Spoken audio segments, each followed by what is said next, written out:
Thank you very much for accepting our invitation to talk today. I know we have a great night. We are going to talk about Alma Viva. Yes. But apart from Alma Viva, I would like to use the opportunity to talk about Mouton Rothschild also and other projects like Ops One, because last time we've been together,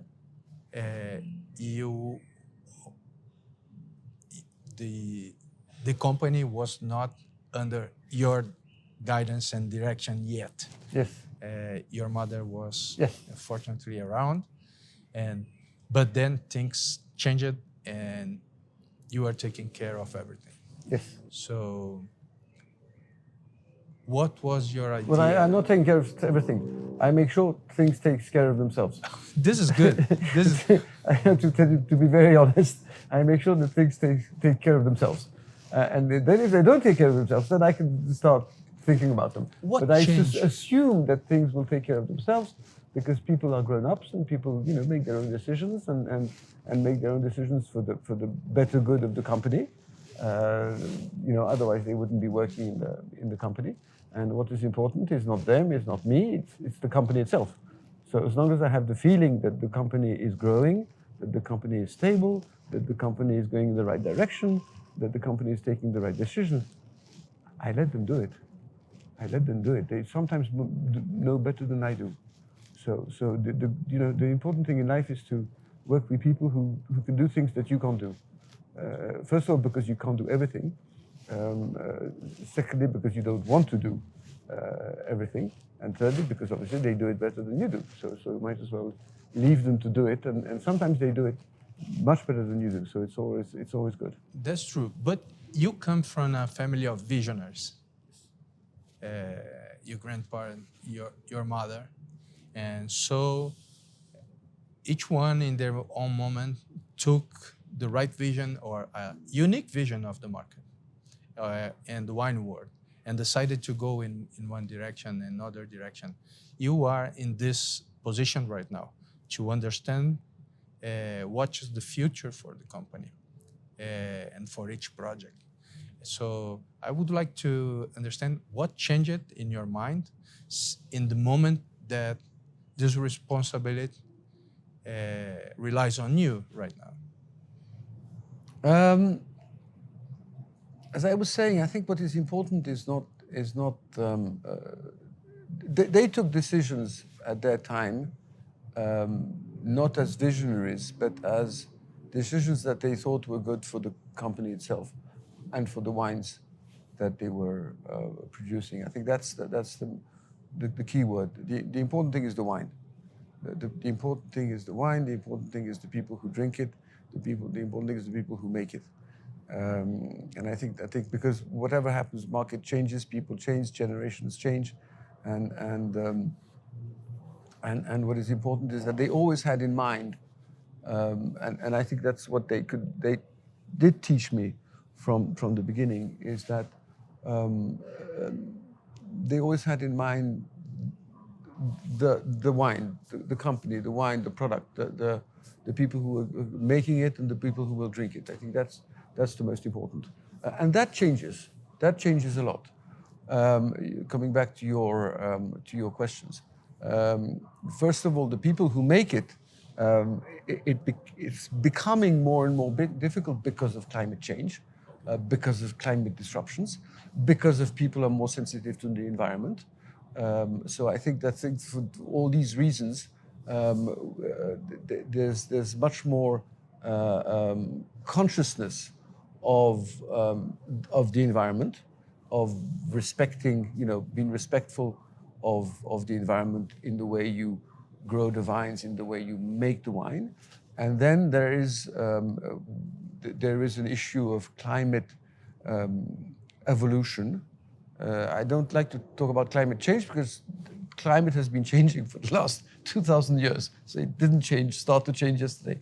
But I think it is evolving pretty quickly. And I think it obviously has effects on the vines. It has effects on the maturity of the wine. It has effect on how we do the wine.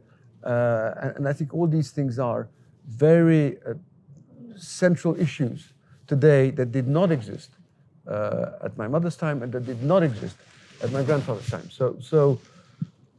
First of all, you have to understand that I live in a world that is completely different and that has been completely different in the last 10 years than it was 20 years, 30 years, 40 years, 50 years ago.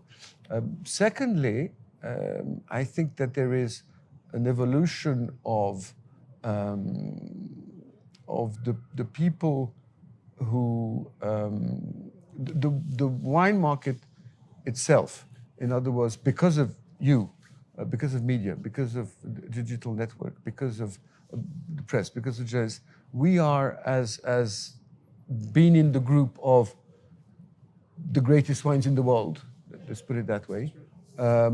We are much more exposed than my mother was 20 years ago, my grandfather was 50 or 60 years ago.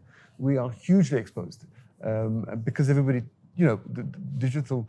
I like it when people say, less people drink wine, but you have more and more pages of wine on Instagram. So who reads them then?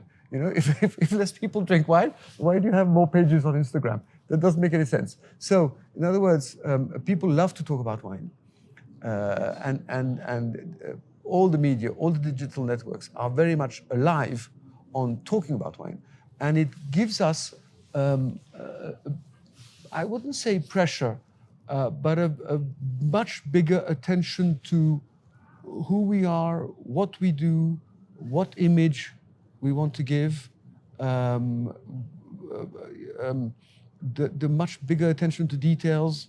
We have to be very careful of where our bottles go, how they're consumed. I think the market has changed a lot because of that, and I think it's been a very strong evolution on that. Do you think that the negotiation system must be managed in a way to better or strategically select the channels that are going to distribute the wine? Something that sometimes I think this, in some cases, become a missing link in terms of the strategy that I talk with the producers and how the wine reaches the market. I think you have to understand in this complicated, complex wine market, you understand who does what. The négociant and who adds value where. I think the négociant add huge value in the whole distribution system. They know the distributors, they know the trade, they know how to get the wines in the right place at the right time, in good conditions. So I think that's their job, and it's very important, and we wouldn't, shouldn't do it. It's their value.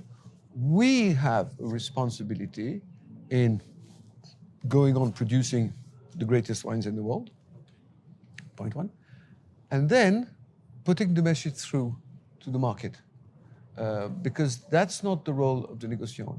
They're not there to put the message through. We are the ones. I mean, we are the ones, and when I say we, I mean myself, my family, my brother Julien, my sister Camille, all the people who work around us. They're the people who are capable of putting the right message through about our wines.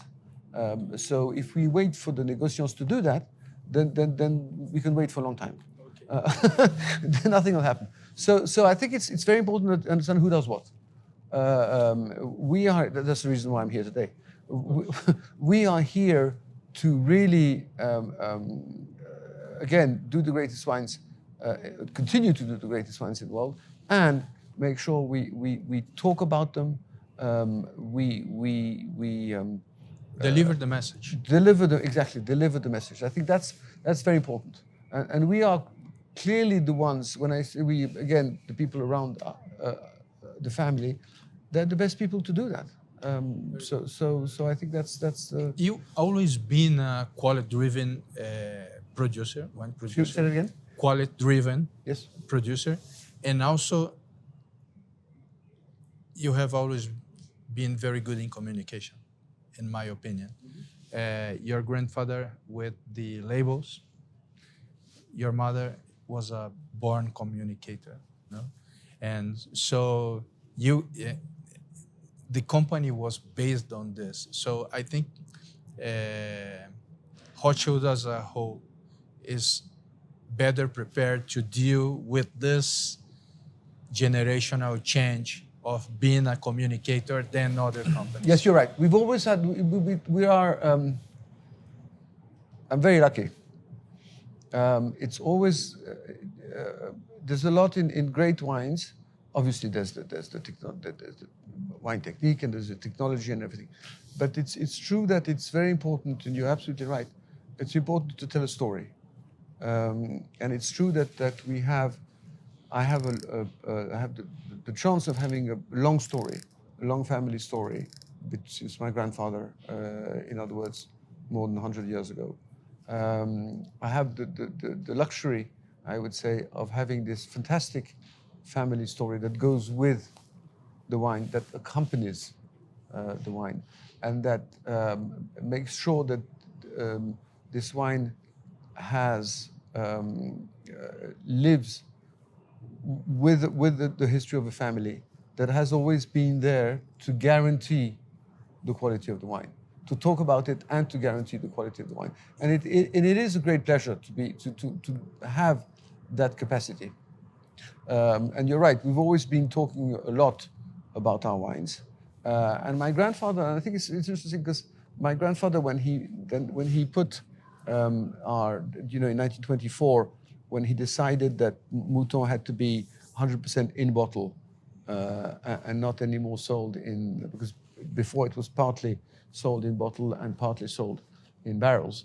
And he had this very, very nice expression when somebody asked him, I said, well, years later, when somebody asked him and said, well, why did you decide to have all your production in bottles?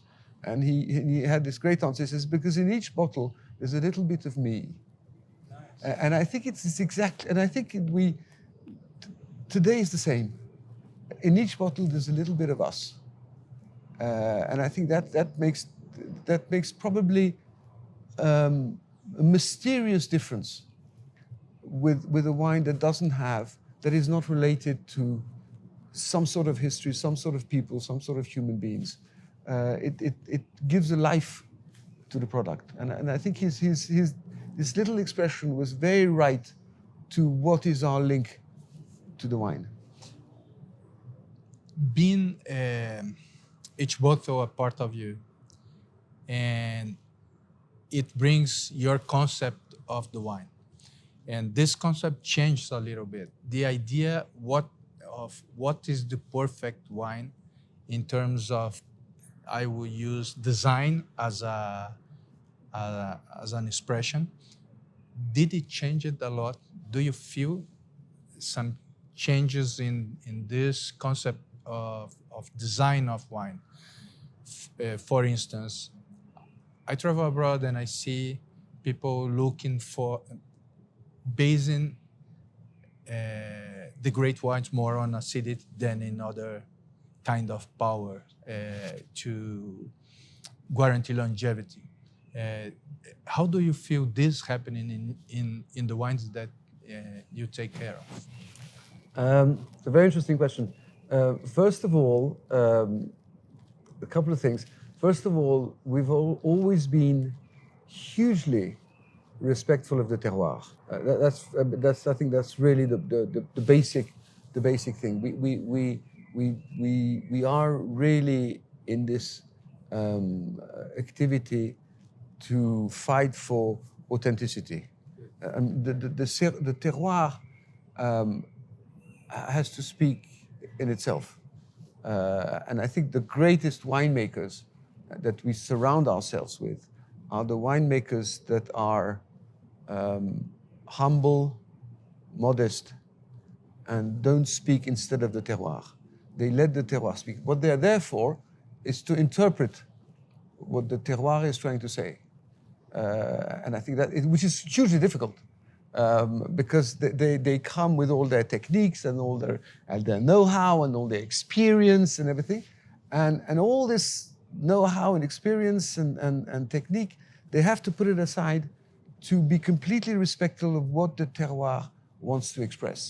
And I think we've always been very, very sensitive to that. We haven't been into a sort of a fashion mode of let's do that type of wine or that other type of wine. We've always been respectful of the terroir, which is, as I said in the beginning, more and more important because the climate changing, the terroir in itself changes, evolves.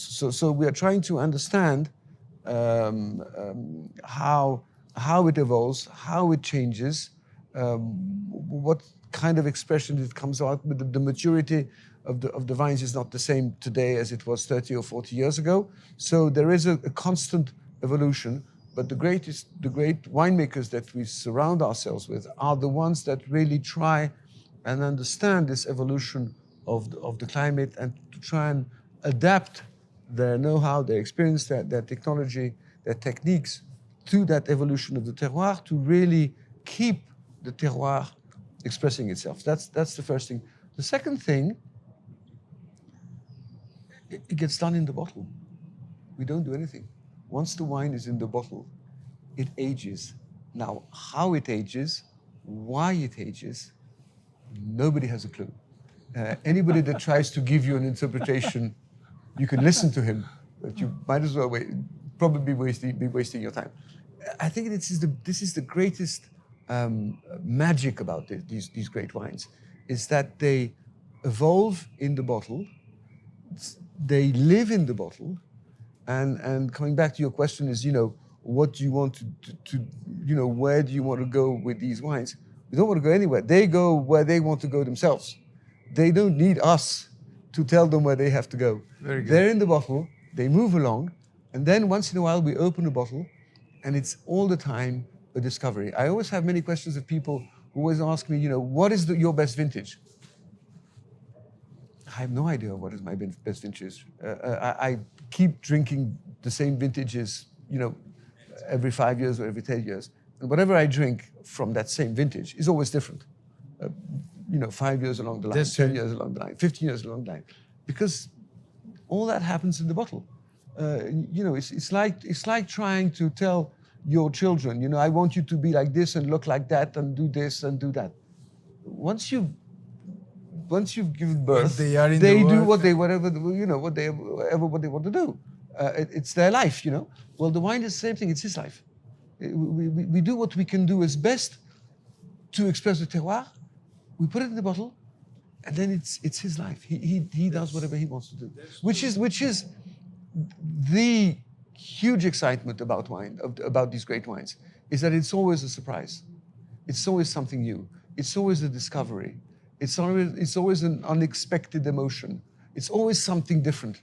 And although sometimes I say to myself, it's hard to be in this activity because it's a lot of details, it's a lot of pressure, it's a lot of exposure, and everybody expects that you're going to be perfect and everything. But at the same time, these wines are so miraculous, and they are so unexpected, and they are so new, and they need to be discovered every day, that it's just a constant happy surprise all the time. And I think that you are completely right on this concept, in two concepts that you brought, and I would like to point out before we end our conversation. One is that I think that there is more people talking about wine in social media and this kind of thing, because wine is becoming more important in people's lives. Mm-hmm. I think that people are expressing themselves or their sentiments about wine because wine is becoming more important in their lives. And then you're right, every time you drink a wine is a different experience, even though it's the same vintage. I had the opportunity to taste your 82 twice. Yes. Once in a formal dinner and this kind of thing. But the first time I tasted, I was working for your mother, because as a vineyard vision, how do I say the person that is harvesting? Grape cutter. Grape cutter. Okay. Yes, I've been in Mouton in 2011, harvesting, and you paid me with nice lunch, baguette, Le Coq, and some glasses of the 1982. I was very well remunerated. Okay, good. And each time was completely different. Each time stuck to my memory and my feelings in different ways, and it's the magic. It's interesting because 82 is probably one of the greatest examples I have in mind about vintages that are an incredible surprise. 82 was, since the beginning, a great year, with the label painted by John Huston, Incredible. which is incredible. I love that label too. So to start with, 82 was a great year, well known as a great year. But for many years, when we opened bottles for people who came for lunch or for dinner, we opened bottles of 82. I always thought it was a little bit too hard. Very nice, but a little bit rough on the angles. You know, Okay. not completely open, sort of still a little bit, hiding itself. And I used to say to our winemaker at that time, who was Philippe Dalloin, who was an incredible person, and he always said, well, let's when we were having lunches or dinners with people, with guests, he always said, let's open the 82. And I always used to say, hold on, Philippe, you can open 82, but I think it's going to be probably a bit hard. He said, no, let's try it. So we tried it, and over many years we tried it, and each time it was a little bit hard. And for the last 4 years, 82 has opened up, and it's the most incredible vintage that you can ever imagine. So it's an unbelievable surprise. That's what wine is about. Wine is about surprises. Wine is about opening bottles that you don't know what you're going to find in them. But that means, coming back to what you were saying, that means also listening to the wine. Great. If you don't listen to the wine, it's like it's like looking at a painting. It's like listening to music. You have to learn how to look at a painting. You have to learn how to listen to music. Wine is a bit the same thing. You have to take time to listen to it, to understand it, to see how it's evolving in the bottle. And when you do that, you have unbelievable surprises. And the only thing I hope is that many other people on this planet will continue to have great surprises by buying bottles, storing them, and then suddenly one evening opening them and having a sort of a firework of surprises. In my opinion, I would like to know if you agree with that. Mouton is a marathon runner and not a 100 meters runner. The more patient you are, the better is going to be your experience. I never tasted one of your wines that was decreasing. They always had time ahead. Do you think that this is too naive to think about that? It's the opposite.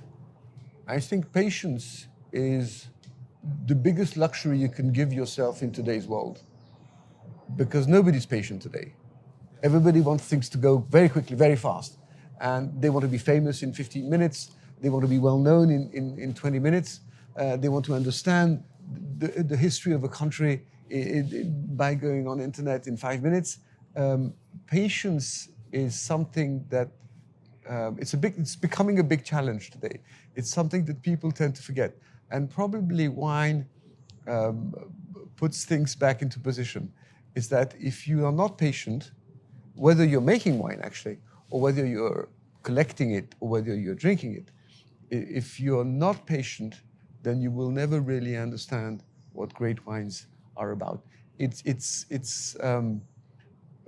With wine has its own pace, has its own rhythm, has its own sequence, and it goes very much against what life is about today, where people only think about how quickly do I go from this place to this place, or how quickly do I understand the economy of this country, or how quickly do I become famous, or how quickly do I become rich, or how quickly do I whatever. Yes. And wine puts everybody back into a very awkward Probably it's situation. an island where exactly, people can it's a sort go of an to. island of where, and great wines will have their own life, and great wines will have their own speed, their own timing. You can't take that away. And I think as human beings, we love contrasts. So I think that human beings will keep always drinking wine, great wines, probably because of that. Because the world is becoming more and more up to speed and quicker, and because people need moments of Safe place to go. I don't know if you've noticed that, but the quicker the world goes, the happier people are to go to a spa. That's true. Well, it's That's very true. strange because people like contrast, because people really like the speed, but also understand that at some moments in life, you have to calm down, sit down, quieten down, and take time to enjoy life and the moment as it is. And I think wine is one of these things, I would say, that gives you that ability. And I think that's probably why wine will continue to grow. Great wines will continue to grow because people, in a sense, without even noticing it, they need that. They need to share a moment in between themselves, around the table, sharing their emotions about a great bottle of wine, and completely forgetting about if their iPhone is going to ring, if they're going to become famous tomorrow morning, if they're going to become rich at the end of the week, or whatever. And I think that this contrast between speed and slow motion, I think is essential. And I think that's why I'm pretty optimistic of wine life. The life of wine in the years to come. Now, our responsibility is to keep making people happy. So our responsibility is not whether to know if wine is going to continue to be consumed, but it's to make the best wines in the world. That's our responsibility, and we assume that 150%. We will continue to assume that 150%, and I think that's very important. You have to know where you are. Our responsibility is not to start to think of whether the wine is going to be important in 5, 10, 15 years. Our responsibility is what happens today. Today is to really work on making sure that we produce the greatest possible wines for people to continue to enjoy them in the years to come. Very good. Thank you very much for your time. Not at all. Not at all. It was a pleasure. I could be listening to you for hours. I think that everybody at home also would love to do that, but we have a masterclass to attend. Yes. Esse programa é um oferecimento Adega Online, o marketplace oficial da revista Adega.